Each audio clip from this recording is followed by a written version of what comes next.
বাসায় যে এত সহজে খুব সাধারণ উপকরণ দিয়ে মোয়ার লাড়ু বানানো যায় তা অনেকে আপুরা জানে না।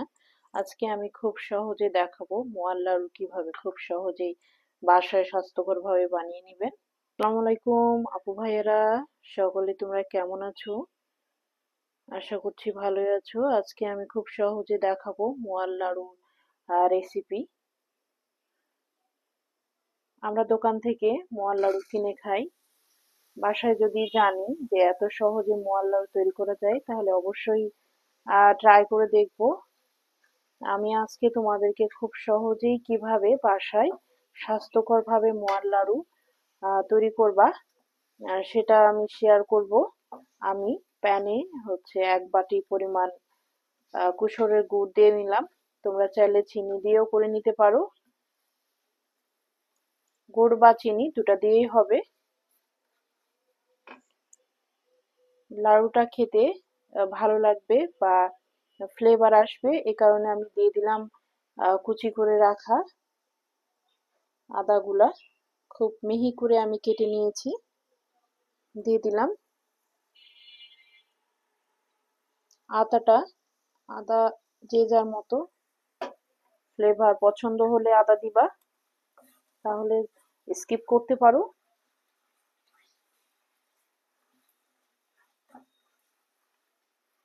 এই লাড়ুটা খুবই সহজে বানানো যায়।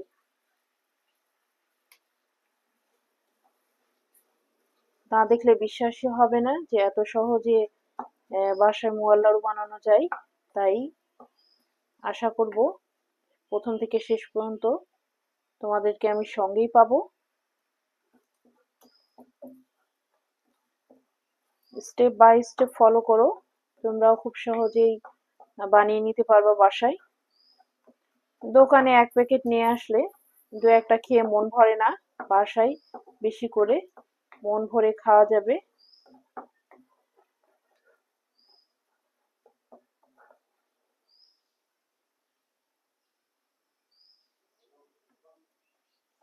দেখবা গুড়টা যেন খুব পুড়ে না যায়, ক্যারামেলটা, তাহলে তিতা লাগবে।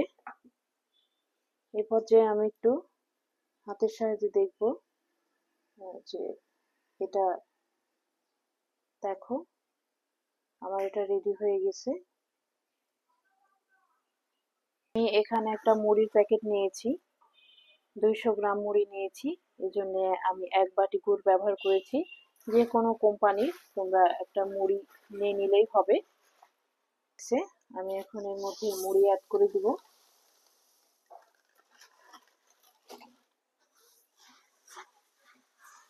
মুড়ি অ্যাড করে এটা ভালোভাবে নেড়ে চেড়ে নিতে হবে।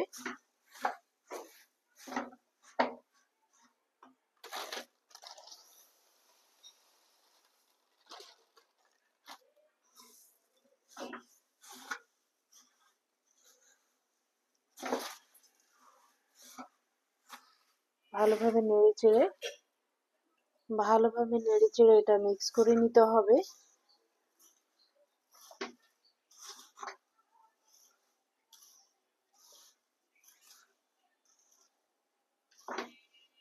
সেম প্রসেসিং এ চিনি দিয়েও করা যায়।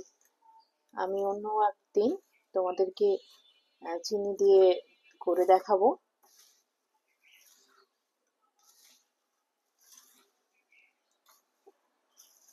এটা মিক্স করাই ইম্পর্টেন্ট বেশি। মিক্স করা হয়ে গেলেই বুঝে নিতে হবে যে মুড়ির লাড়ুর অর্ধেক কাজ শেষ। তাই খুব ভালো করে সময় নিয়ে এটাকে মিক্স করে নিতে হবে।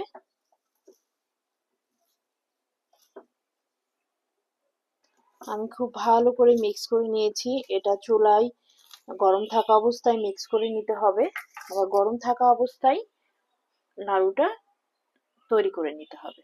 আমি হাতে একটু হালকা করে পানি মেখে নিলাম। আবারও বলছি, এটা গরম থাকা অবস্থায় তৈরি করে নিতে হবে, ঠান্ডা হয়ে গেলে হবে না। তাই চেষ্টা করবেন গরম থাকা অবস্থায় তৈরি করে নিতে। বাসায় কেউ থাকলে তো হেল্প করে নিতে বলবেন। একা এই জিনিসটা করা কষ্ট, তো একজনের প্রয়োজন হয়।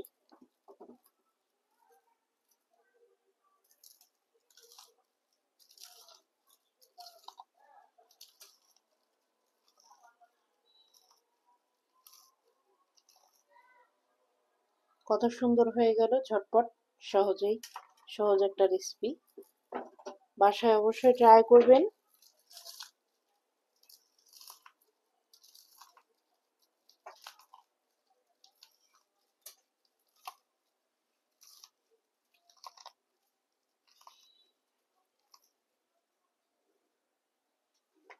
আর এটা করতে করতে ঠান্ডা হয়ে গেলে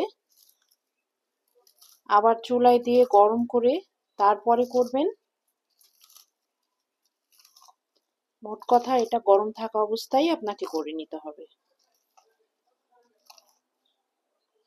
আমি এইভাবে করে সবগুলো নাড়ু করে নিব।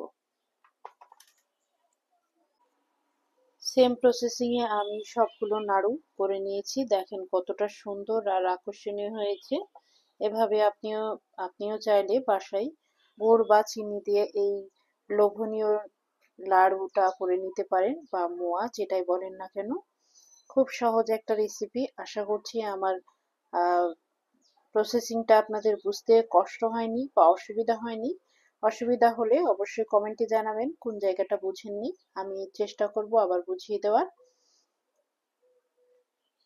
এই তৈরি হয়ে গেল আমার মোয়ার লাড়ু বা মোয়া। তো আমার ভিডিওটা কেমন লাগলো কমেন্ট সেকশনে জানাতে ভুলবেন না। আর ভিডিওটি ভালো লাগলে প্লিজ চ্যানেলটিকে সাবস্ক্রাইব করে দিবেন। আর আজরিন ব্লগের সঙ্গেই থাকবেন নতুন নতুন রান্নার ভিডিও পেতে। আশা করছি আপনাদেরকে পাশেই পাবো। আজ এ পর্যন্ত, সকলের সুস্বাস্থ্য কামনা করে এখানেই শেষ করছি। আল্লাহ হাফিজ।